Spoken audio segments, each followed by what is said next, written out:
আসসালামু আলাইকুম প্রিয় ভিউয়ার্স, আমরা চলে আসছি মাধবপুর। এটা একটা বিশাল দিঘি।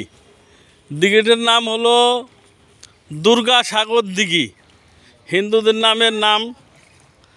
তারপর আসলাম দেখার জন্য একটু যে কী অবস্থা, যে দিঘির যে পরিস্থিতি, তাতে মনে হয় এই চারি সাইড হাঁটতে হলে অন্তত 1-2 ঘন্টা সময় লাগবে। এখানে হলো 30 টাকা টিকিট। 30 টাকার টিকিট দিয়ে ভিতরে ঢুকতে হয়। দেখার তেমন কিছুই নাই বললে চলে, কিন্তু ওই যে দিঘির মধ্যে কিছু বোট আছে, পায়ে চালানো যায়। এই যে আমরা কিছু লোক আসছি, এই যে আমার এক ভাই আসছে, এই যে শকত ভাই পানিতে নেমে গেছে। এই দেখেন আমরা চলে আসছি সবাই দুর্গাসাগর দিঘি দেখার জন্য। এই যে দিঘির মনোরম পরিবেশ দেখেন। সবাই ভালো থাকুন, সুস্থ থাকুন, খোদা হাফেজ।